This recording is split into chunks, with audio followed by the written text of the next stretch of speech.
I am your host and writer behind 99geek.ca, Andrew Geczy, and this is being recorded on Sunday, February 14th, 2021 at 12:32 p.m. My goal in life has always been to write for television, but it's a goal I've had little luck so far in attaining, so instead I've resorted to self-publishing novels on Amazon, but writing the monthly chapters like episodes of TV shows that people can download at patreon.com/99geek. Every chapter is released in 4 parts, a teaser and 3 acts, and every month features a different book spanning both science fiction and fantasy and every genre in between. That's right, I wrote all the books featured on this podcast. I used to work nights at a local gas station to make ends meet until they fired me for standing up for health and safety protocols and trying to protect customer rights. So now I live in what feels like a poverty nightmare. Praying to God I managed to make it as a writer before my life cognitively destroys me for good. Poverty cognitively destroys me for good. I can feel it eating away at me year after year. If I could only find an audience or an agent or help of any kind, but I have nothing, no backup, no support. I'm completely alone, pro bono, with nothing but my passion for telling stories, and thus I ask you not to judge me or my work or my production values too harshly. I'm doing the best I can with no money, little money, and more time now than before. Tonight we'll be reading from Phase 2 of Season 1 of 99% Geek, a chapter of a book entitled Dakotah Slade, Paranormal Detective. I think I might change that title before I release it to Paranormal Division, I'm thinking. You'll know why by week 4. Anyway, remember you can follow along at patreon.com/99geek. Chapters are somewhat standalone, but at least make sure you start on week 1 for the recap. This is not week 1. This is chapter or episode number 5, entitled Everybody Hurts Part 2. And so we continue with week number 2. Mommy, Bethany called from the hallway. It's past my bedtime. Aren't you gonna come tuck me in? Janine could hear her daughter calling for her, but she couldn't respond. She couldn't even breathe. All she could do was stare down at her wedding photo. She looked so beautiful in her dress, but West Paul, he'd ordered a tux that was 3 sizes too small for him. It was adorable. It made her want to laugh. She didn't want to laugh. She chucked the picture into the corner of her room, the glass frame shattering against the wall with a loud crack. Bethany screamed, "Ah!" covering her ears and starting to cry. Janine couldn't even bring herself to turn and face her own daughter. It's okay. Jerome came out to the hallway from the bedroom and grabbed his little sister. It's fine, Beth. I'll tuck you in. It's Daddy, isn't it? Bethany yelled between her tears. Something happened to him. I'll tell you about it in the morning, Jerome muttered, trying to lead Bethany away. No, she screamed, snot pouring down her face. I want to know now. I want my daddy. Janine finally turned around, though she couldn't hide her own tears if she tried. Shut up, Bethany, she screamed, getting off the bed and slamming the bedroom door in her daughter's face. It's okay, she could hear her son's voice. She didn't mean it. Beth, please, just go to bed.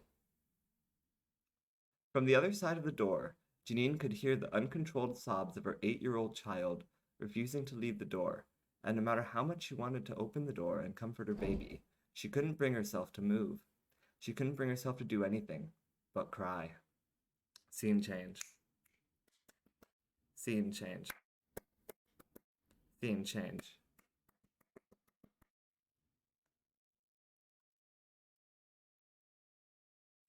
It's believed one person survived the massacre at the nightclub, the newscaster on the TV said, and our photographer managed to get a decent shot of the blonde woman being wheeled out in a stretcher.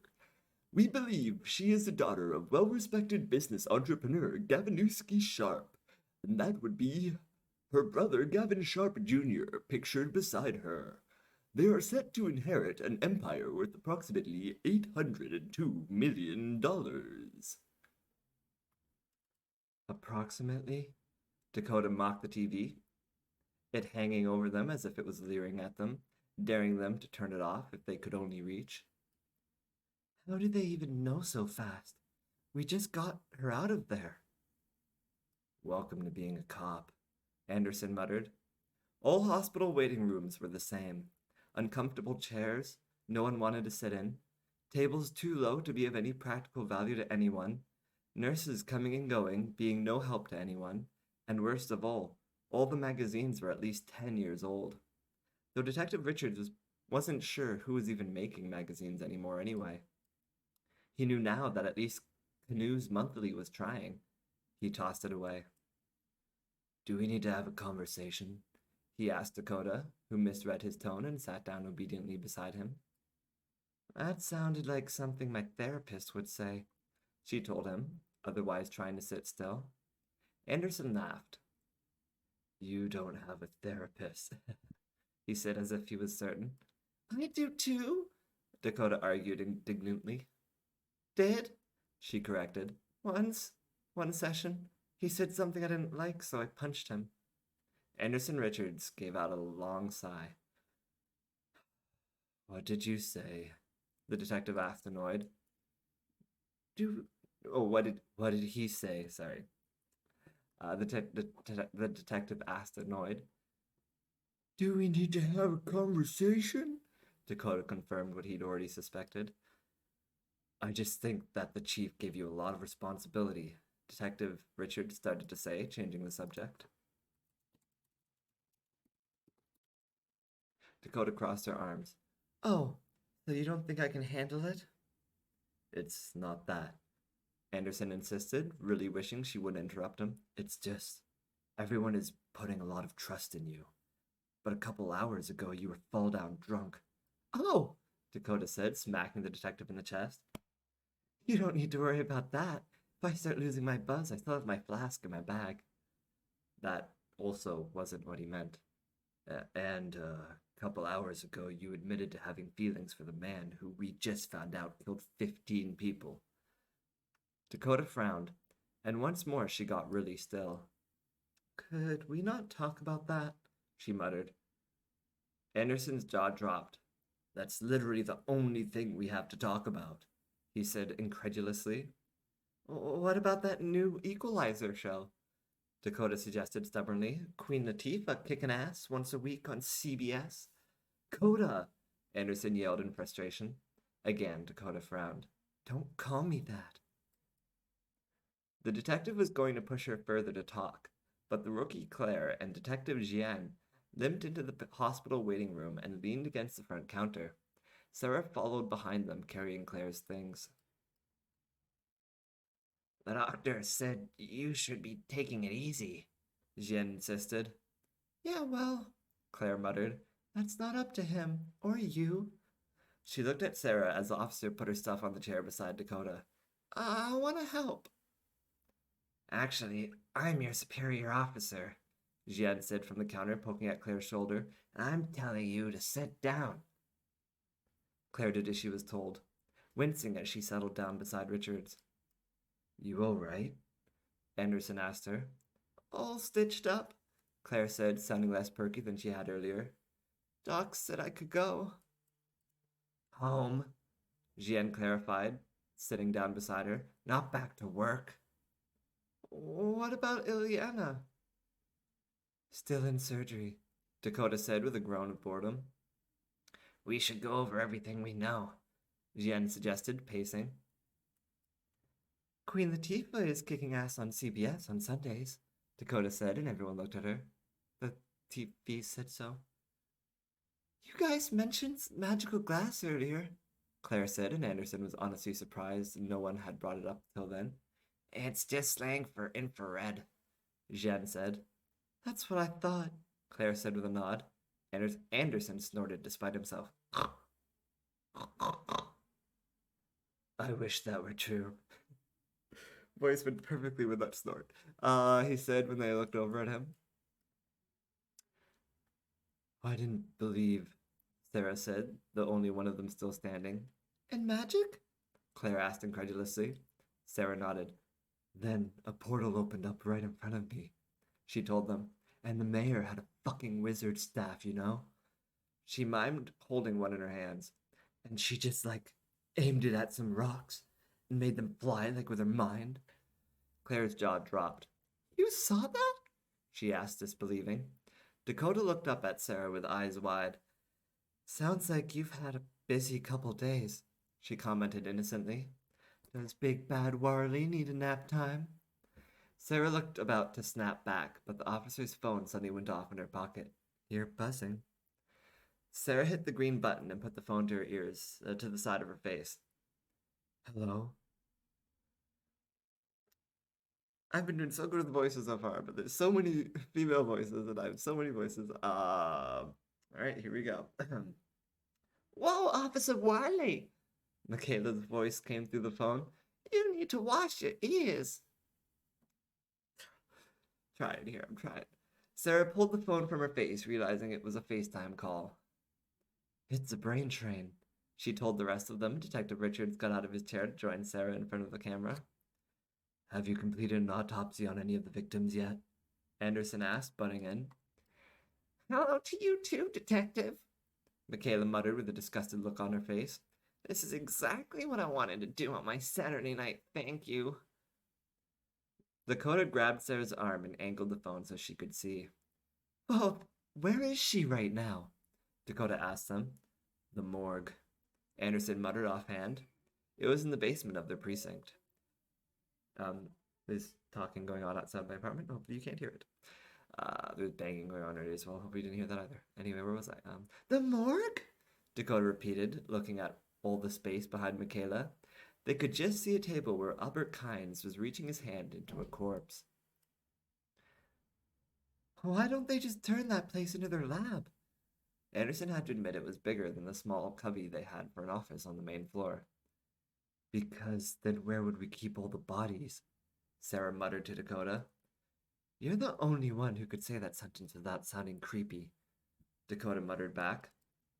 Bert, Michaela continued, now he's tickled pink. He loves sticking his hand in places they don't belong, don't you, Bert?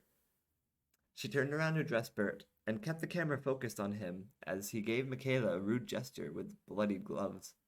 He's not done, Michaela said, focusing the camera on herself, but he did manage to fish me out a couple of these really nice bullets. Can you answer something for me? Sarah asked the tech expert.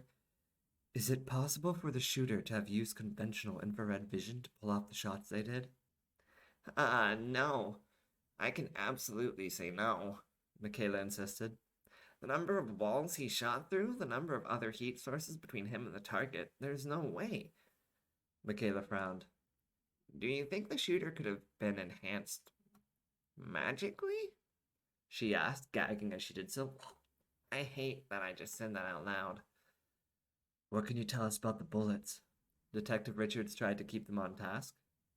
They seem to be enhanced in a way I've never seen before, Michaela said, holding one up. It looked elongated and narrow. Magically enhanced? Jen asked, sarcasm thick in her throat. Who was that? Michaela asked, but Anderson Richards waved her concern away. Don't worry about it, Richards begged her. Okay, the design of the bullet, Michaela continued, is reminiscent of an armor-piercing round. That is to say, long and pointy, as you can see. She made sure that the bullet she had in her hand was close enough for them to make out. But this takes that concept and runs with it. An armor-piercing round is angled in such a way to lose as little resistance as possible when going through objects. This bullet has been designed with a sort of layered metal so that when going through objects it sheds its layers so as to keep even more velocity. That's why, Michaela pointed the phone back to her face, you see such varied types of entry and exit wounds in the victims. People who get in the way of the shot will have larger wounds than the intended targets. The crazy thing is, Michaela continued to explain, is that every bullet will have to be uniquely shaped and molded specifically for the distance to the target and the number of things obstructing the way. Someone would either need to plan for all those details ahead of time, or the gun would be like nothing I've ever seen before. A gun capable of molding its own bullets in the chamber and incorporated with your magical scope, that isn't a commercial grade weapon. This is some seriously experimental technology. So I did a spectrograph analysis of the bullet to try and figure out what it was made of, Michaela kept going, speaking rather fast. Normal bullet stuff, alloys of steel, copper, and lead. But then I picked up minute traces of burnt silicon dioxide. You mean like the pills? Detective Richards said. Also like dirt, Detective Jian added. Apparently she knew a thing or two about chemical compositions. There is one specific difference between most dirt on the planet and Bert's special magic glowing rock, Michaela pointed out. The age, Dakotah said, and Anderson could see she was proud of herself for following along. I'm not following any of this, Jian told them. So Richards explained. The drug being distributed throughout the city glows, but upon an analysis of one of the pills, we couldn't figure out how it glowed. Only that what was making it glow shows up to our instruments as just plain dirt. And the only way we know to differentiate the glowing magical crap from normal dirt, Michaela told Jen, though she couldn't see her, is by age. The glowing shit seems to come from a specific period in history about 4,000 years ago. So, Michaela said through the phone, and she sounded pretty tired. I melted down one of the bullets, managed to separate it into its components with a centrifuge. Spiner is currently working on the carbon dating now. I don't suspect it will contradict my hypothesis. It's only been 2 hours, Dakotah remarked in surprise, glancing at Anderson's wrist for the time. How did you manage all that? Michaela stared into her phone blankly, blinking multiple times. It's Saturday night. She checked her own watch. Make that Sunday morning. I would really like to go home at some point. Any enthusiasm she'd been showing for what she was talking about melted away as she remembered where she was and when. Just keep it up, Richards told her. I want to be informed the moment you know more. Michaela frowned on the screen. Help, she said sarcastically, her hand coming towards the camera. I am being held against my will. With that, she ended the call. So where does that leave us? Detective Jen asked a group of them. No new leads, for one, Claire said, wincing as she shifted in her seat. I don't know why she sounds like a Muppet, just go with it. Sarah pocketed her phone, or towelly. Alright, kids, if you want to get hot, don't forget to bring a towel. Where was I? Sarah pocketed her phone and let out a long, drawn-out sigh. Pacing around the room, pacing around the waiting room, and placing her head against the front counter. What a crazy world you guys inhabit, Jian muttered as everyone else was speechless. We got vampires running around, snipers with magic guns. In District 2, the worst thing I usually had to worry about was some dumbass punk with a switchblade. You missed the part where my friend spontaneously burst into flames, Dakotah told her. Jian's eyes widened. For real? That is some fucked up shit right there. It's Ileana! Ileana's brother, Gavin Jr., came running into the waiting room, a wide smile on his face as he yelled to them. Detective Richard looked at his fellow detective. We still have one lead, he reminded her. Everyone getting up to follow Gavin. And as long as we're here, we stand between Kale and his goal. It's not all for nothing. Her surgery is through? Sarah asked the crime boss's son. Gavin nodded. And she's awake, he added excitedly. The doctors say the shot nicked her lung. They've put the patch they say should hold, but she needs to keep breathing light for the time being. She needs to keep her breathing light. She's not breathing in light. That would be crazy. For the time being, they have her on pure oxygen. They stepped into her hospital room as quietly as they could, though as soon as they got a couple feet, she turned to look at them. She was beyond awake. She was largely lucid, though she was holding a breathing mask to her face to breathe. Behind her, a machine kept going beep, beep, beep. The room smelled like disinfectant, but most hospital rooms did. Ileana, pale and sweaty with her hair in clumps, removed her breathing mask. Detectives, you... she started to say, running out of air and breathing from her mask again.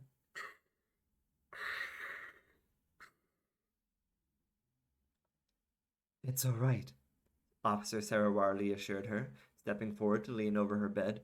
We're the cops assigned to protect you. We won't let that man get close. As Sarah spoke, Ileana kept shaking her head. It seemed as if she had something urgent to say.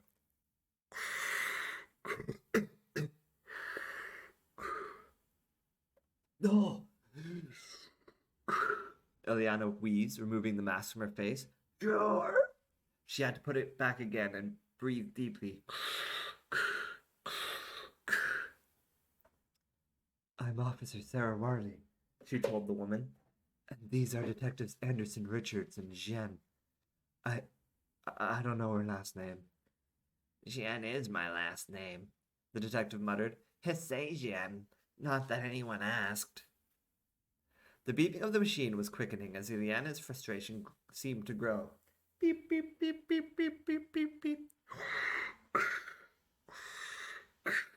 And Ileana yelled loudly as she tore the mask away.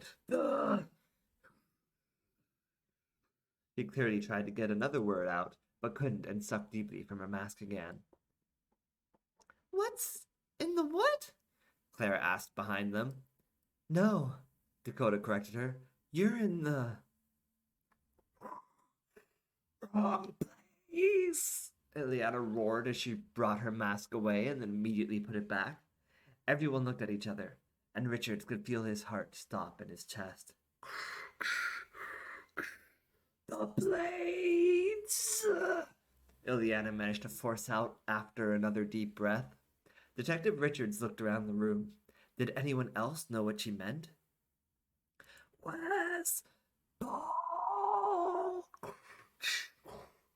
Ileana said next, taking another deep breath.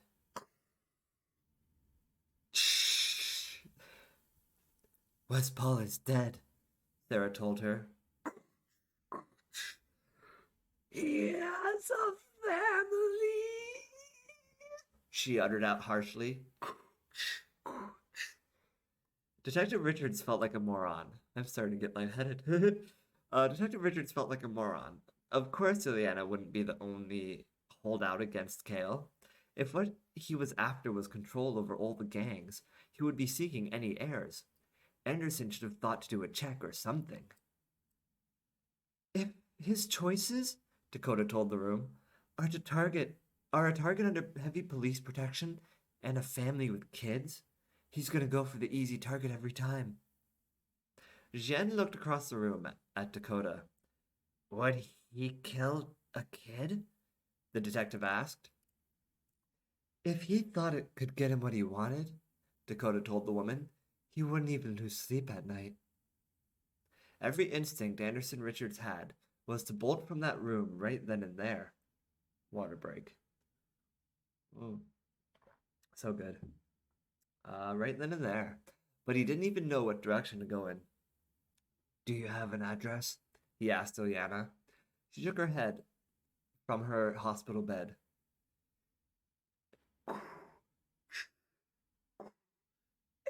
Publicly available, she told him, and he immediately had his phone in his hands, dialing Michaela's number. As he was leaving the room, Gavin called after him. Protect my sister, he assured the... Oh, no, let me try that line again. I'll protect my sister, he assured them. I have more men coming. We will be safe here. Save them! Ileana rasped from her hospital bed as the Richards? As the Richards. Ileana rasped from her hospital bed as Richards led the five of them into the hallway. Michaela, the intelligent lab rat said over the phone. Michaela, Richards repeated her name. Are you near a computer? Aren't I always? Michaela asked back. I need an address on a Mr. Wes Paul, Anderson told the geek. Michaela muttered. I'm pretty sure he's in our morgue with a hole in his head. His family, Detective Richards corrected her in a hurry. It's an emergency. I need to know where his family are living. I need to know where his family is living. Okay. It's an emergency. I need to know where his family is living. And I need it now. Tell me as soon as you have it. He then tossed the phone to Dakotah as they stepped out of the hospital into the pouring rain of the night. Dakotah caught Richard's phone as he fished for his keys from his pocket, the rain coming down heavier even than before. I'll lead the way, Sarah shouted as she split from him with Jeanne and Claire to make it to her cruiser. I've got lights and a siren. Anderson Richards got to his blue Corvette and pulled a single blue light from the back seat and stuck it to his car. So do I, he yelled back to Sarah. He activated it and got into the driver's seat. Dakotah took one look at the siren and laughed with excitement. She got into the passenger seat. We're really doing this, huh? She said, closing the door behind her. Oh, I was going to do the laugh of excitement. Sounds kind of like, ho, ho, ho, ho, ho. You know, like one of those. And then she's like, we're really doing this, huh? She said, closing the door behind her. Even though they'd been outside less than a minute, they were already both dripping wet. Anderson was going to respond, but Dakotah suddenly pressed the phone tighter to her ear. Uh-huh. 276 Upperdale past Mississauga Road. Anderson Richards turned the key on the ignition and spun the car out of the parking spot at full speed, slamming on the brakes to stop facing the road. Ask her for the phone number and write it down, Anderson ordered her, and Dakotah pulled a pen from her bag to write the number on her hand. Once she was done, Dakotah thanked Michaela and hung up. Now keep calling that number until they pick up. He pressed his pedal to the floor, and his car sped out from the parking lot faster than he'd ever driven the thing before. He drifted across the street as he leveled off with traffic and swung around a trailer truck. Scene change. Scene change. Scene change. All right. The phone rang again, and still no one answered. Bring, bring, bring. Bring, bring, bring. This had to be the third time the phone had rung, and Lucas would normally just allow Janine or whoever else was in the house to answer it, but he didn't think this time Janine was much in the mood for phone calls. Lucas was just the protection. West Paul's trusted lieutenant, who ran the security of the premises, and usually was the only one they allowed to stand guard inside the house. Moving quietly, hoping that his footsteps wouldn't wake any of the children. I had kids, but I like children better. He got to the phone as it started ringing for the fourth time. Someone really wanted to get through. He could only hope they wouldn't mind him answering the phone just this one time. He could only hope Janine wouldn't mind him answering the phone just this one time. As he grabbed the phone off its cradle, the ringing suddenly cut out on its own. Lucas pushed the talk button and brought it to his ear. Hello? He asked into the phone. There was no answer. Instead, a strange beep sounded instead. Doo-doo-doot! Doo-doo-doot! He pushed the off button, then pushed the talk button again. Still, no dial tone. He put down the phone and held his breath, listening for any sound. There was nothing.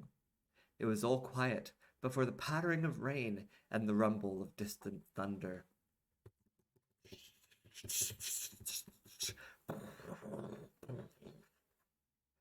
That's a little Foley for you there. You're welcome. He stepped softly into the living room of their finely furnished house, doing the best he could to be silent, even though moving quietly was not exactly a talent of his. He was a heavier dude, not that it was his fault. He was actually on a diet, trying to get under 300. It hadn't been easy, but he was almost there now. And he had almost gotten to the living room window, all without causing a single creak in the floorboards. Reaching out for the curtains, he pulled them aside subtly, just enough to get a glimpse of the yard.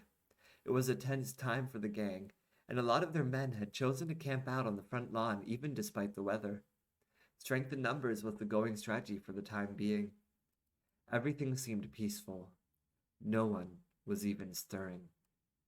And then, as Lucas watched, a black-clad figure brushed past the window like a ninja, there one moment and then gone the next, almost as if Lucas had imagined it.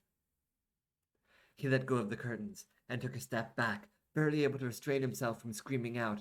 He hadn't imagined it. They were under attack. He took one careful step towards the front door, and then another. So far, his only advantage was that they thought everyone was sleeping. His fingers brushed against his MAC-10 submachine gun, the grip comforting against his palm.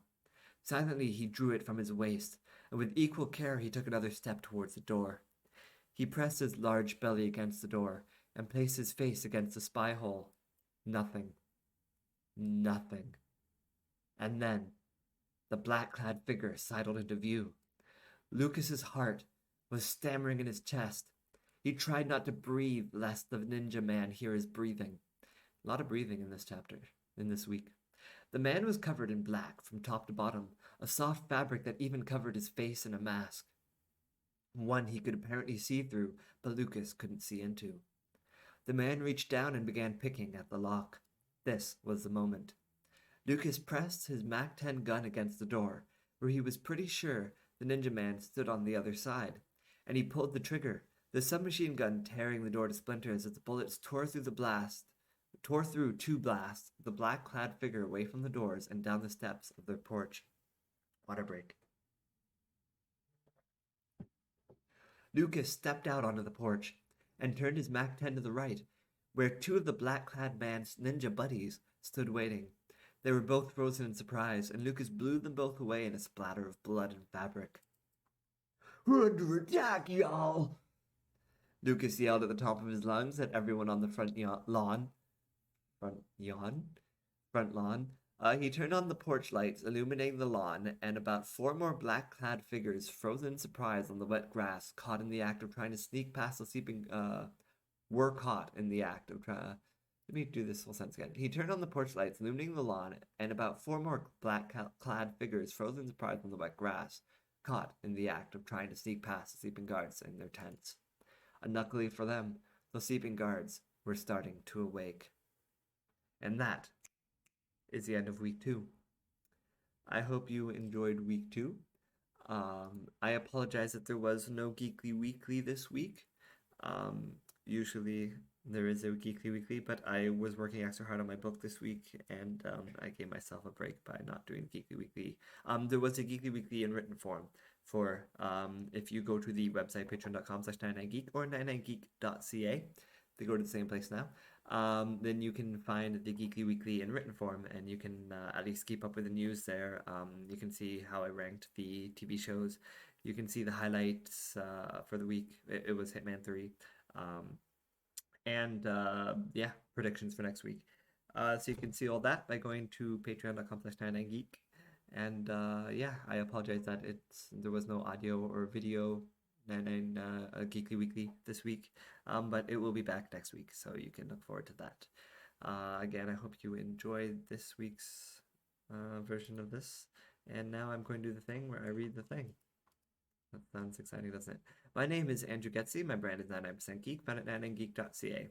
I'm a writer writing monthly chapters of novels like episodes of TV shows, releasing them in 4 weekly parts, a teaser, and 3 acts, on Sundays on my Patreon page at patreon.com/99geek.